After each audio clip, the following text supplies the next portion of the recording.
सो guys, very very happy independence day आप सबको। And we are celebrating the 28th independence day आज। और आज के मौके पर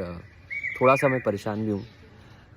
एक तो जो भी हो रहा है कोलकाता में उसको लेकर, बिकॉज़ 2011-12 में जब एक समय जब निर्भया केस हुआ था, अगेन उससे कोई रिलेशन नहीं है इसका, बिकॉज़ वो डिफरेंट केस है, वो डिफरेंट एक इशू था, एक मतलब एक हॉरर था हम लोग के लिए, हमारे सोसाइटी पर एक धब्बा था, और ये भी एक धब्बा है। तो मैं इस मौके पर ना सिर्फ आपको बधाई देना चाहता हूँ कि इंडिपेंडेंस डे पे, लेकिन साथ साथ जो मेरे प्यारे स्टूडेंट्स हैं उनसे मैं ये बात कहना चाहता हूँ कि यार, आप लोग बैंकर्स बन जाओगे, बैंकर्स बनना आपके डेस्टिनी में है, लेकिन साथ ही साथ इस बात का भी ख्याल रखो कि हम सब नागरिक भी हैं देश के, और जब देश की बात आती है तो हमें एक होना पड़ेगा, और ना सिर्फ देश के बाहर क्या चल रहा है बल्कि देश के अंदर जो हो रहा है उसको लेकर। तो मैं अपील करूँगा कि सोसाइटी में कोई भी अनजस्टिस हो, जो आपको लगता है कि ये गलत हो रहा है, तो उस पे आवाज़ उठाइए।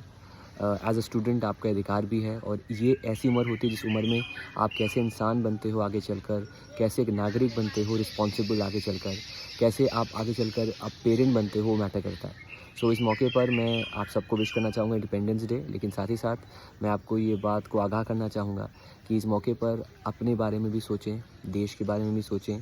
देश में जो अच्छी चीज़ें हैं उनको बिल्कुल गुणगान करें, देश में जो कुरीतियाँ हैं उनके बारे में भी आप प्लीज़ आवाज़ उठाएँ। और a very very happy independence day. बाकी सेशन जो होगा वो सेशन आपका कंटिन्यू होगा फ्रॉम 16 अगस्त, कल रिकॉर्डेड जाएगा, और 17 से फिर हम लाइव आएंगे, 28 से फिर हम स्टूडियो से लाइव करना शुरू कर देंगे। सो आप सबको a very very happy independence day. लेकिन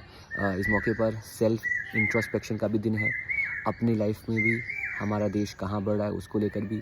और एक रिस्पॉन्सिबल सिटीजन होने की शुरुआत अगर आप अभी भी नहीं है, अगर आपको लगता है कि नहीं मैं सोशल इवल्स पे बात नहीं करना चाहता, या फिर मैं अपने पॉइंट ऑफ व्यू को डिफ़ाइन नहीं करना चाहता, तो वो दिन आज का दिन है जब हम ये प्रॉमिस करें एक दूसरे से कि नहीं, हम ना सिर्फ अच्छे स्टूडेंट्स हैं, अच्छे एस्पायरेंट्स हैं, कल को बैंकर्स बनेंगे, बल्कि हम एक देश के एक अच्छे और रिस्पॉन्सिबल नागरिक भी हैं। So thank you so much everyone for listening to this, and thank you so much, and bye bye guys, thank you so much.